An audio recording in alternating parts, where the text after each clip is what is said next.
Om Shanti. Om Shanti. Om Shanti. Call of time, समय की पुकार। आज जब हम इस विषय पर चिंतन करते हैं तो समय को पूरे काल चक्र के संदर्भ में देखना होता है। समय की साइकिल बनी है जिसके आधार पर सारी गतिविधियां चल रही हैं। एक है दिन की 24 घंटे की साइकिल। दिन होता है, काम करते हैं, रात होती है, सो जाते हैं, सुबह होता है, फिर उठ जाते हैं और फिर वही साइकिल लगातार चलती रहती है। दूसरी साइकिल है सप्ताह, महीना और वर्ष की साइकिल। इससे आगे बढ़ करके पूरे चक्र के हिसाब से देखे तो सतयुग, त्रेता युग, द्वापर युग और कलह युग, पूरे सृष्टि चक्र के हिसाब से ये 4 युगों की साइकिल। लेकिन वर्तमान जो समय है वो बहुत महत्वपूर्ण समय है, क्योंकि कलयुग का अंत हो रहा है और सतयुग आने वाला है। तो ये कलयुग के अंत और सतयुग के आदि के समय को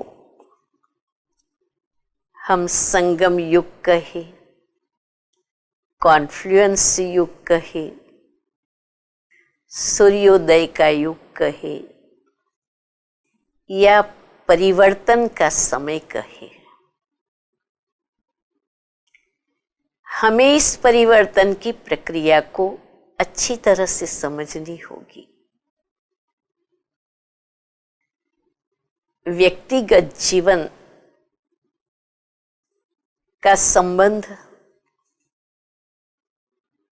विश्व के साथ और समय के साथ जुड़ा हुआ है। आज हम देख रहे हैं कि कलयुग की अति का समय है, कलयुग को जाने का समय है। तब सारी दुनिया के अंदर दुख, अशांति, तनाव, परेशानियां इतनी बढ़ती जा रही हैं कि मनुष्य को अपना जीवन बहुत दुखमय, मुश्किल भासता है। लेकिन उसे ये मालूम नहीं है कि ये थोड़े से समय के बाद सतयुग आने वाला है, नई दुनिया आने वाली है। तो ये जो समय है ये परिवर्तन का समय है। परिवर्तन किससे करना होगा? व्यक्ति ही बहुत महत्वपूर्ण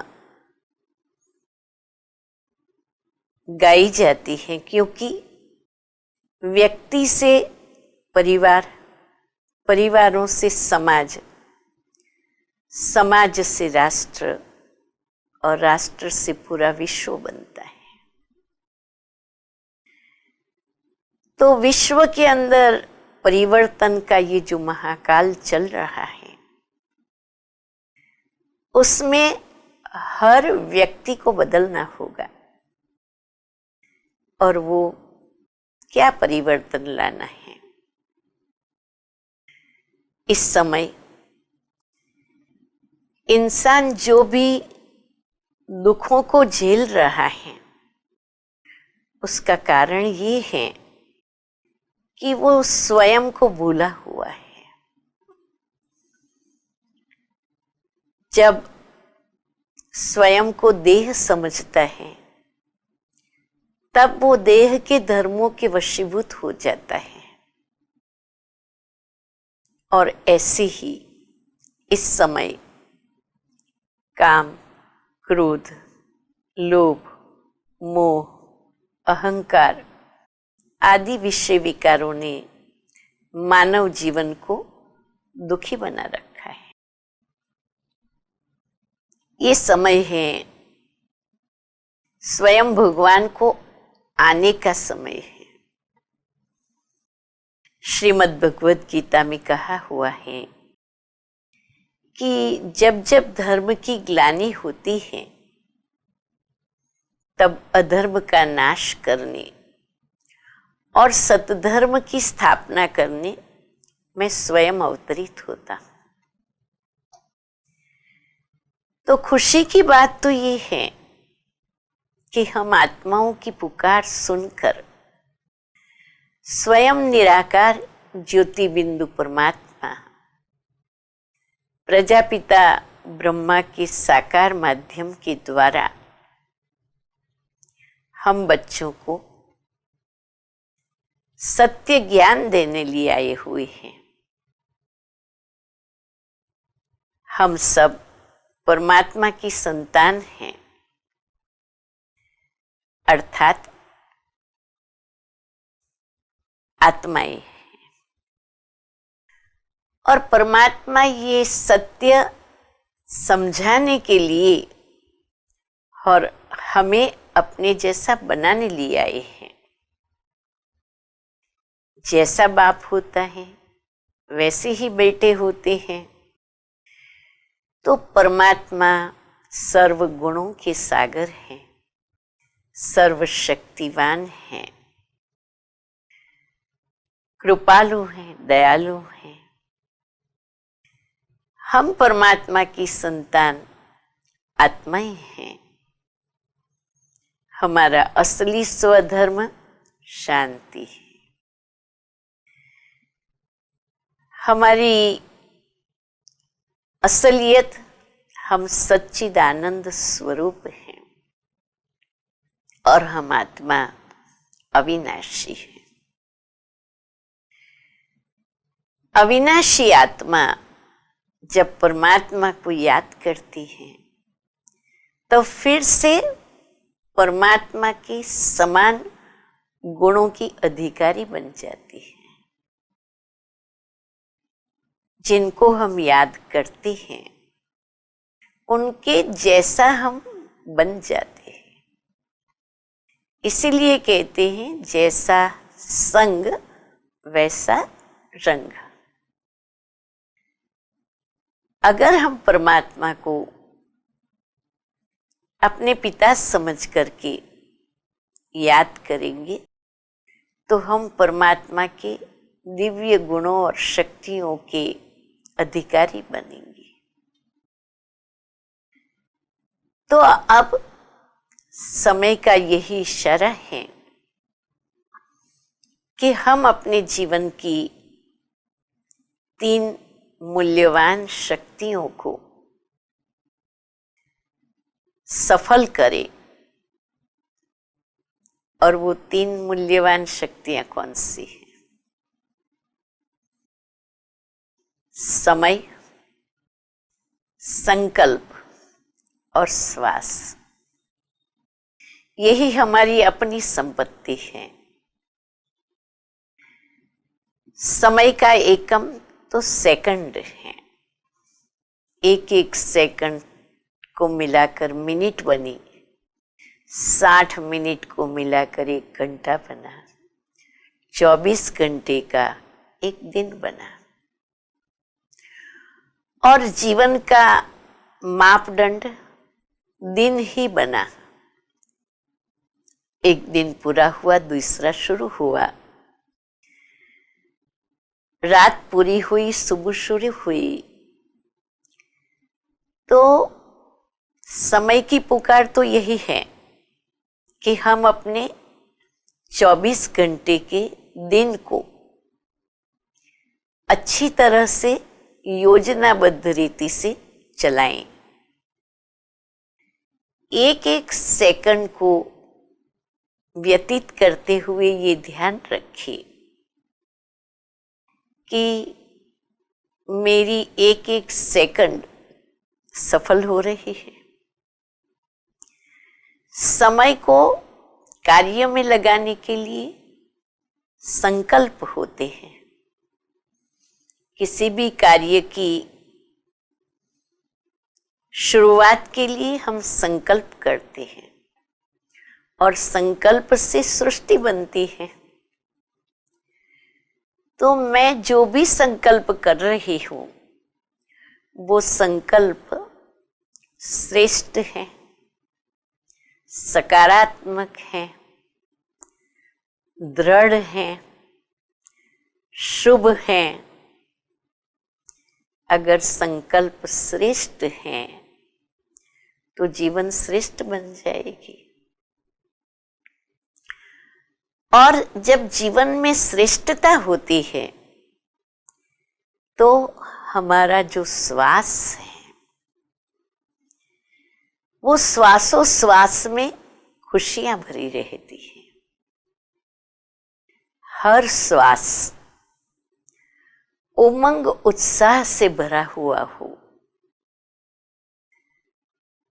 जीवन में हर कार्य करने की हिम्मत बनी रहे। तो कहा जाता है हिम्मत मर्दा तो मदद खुदा। जब हम हिम्मत से कदम बढ़ाएंगे तो हमें परमात्मा भी साथ दे देगा। तो समझ में आ रहा है कि समय हमें यही कहता है कि अपनी एक एक सेकंड को सफल करो। सफल करना माना सफलता प्राप्त करना। आत्मा को जीवन को सफल करने के लिए सबसे बड़ी शक्ति की जरूरत है, वो है शांति की शक्ति। और शांति आत्मा का स्वधर्म है। तो समय की पुकार है, हम अपने शांत स्वरूप को पहचान ले और अपने शांति स्वधर्म में स्थित हो जाए। चलिए, बहुत छोटा सा प्रयोग है लेकिन बहुत फलदायक है। रिलैक्स हो जाए।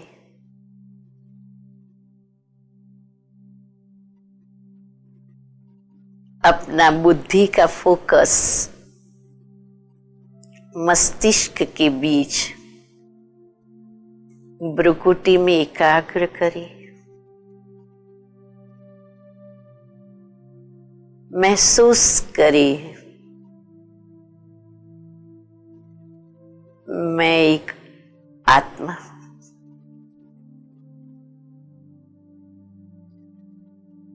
मैं आत्मा ज्योतिमय बिंदु, शांत स्वरूप,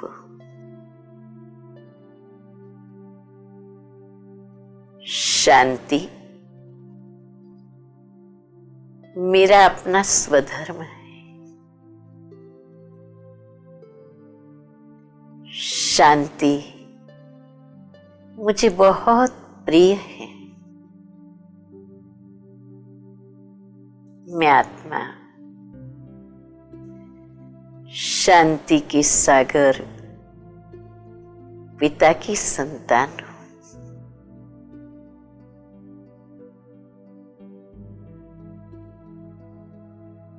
परमात्मा से प्राप्त शांति की शक्ति मुझ आत्मा के द्वारा मेरे आसपास और पूरे ब्रह्मांड में फैलती जा रही है। मैं मंगल कामना करती हूँ विश्व की सर्व आत्माओं को खुशी, शांति, शक्ति प्राप्त हो।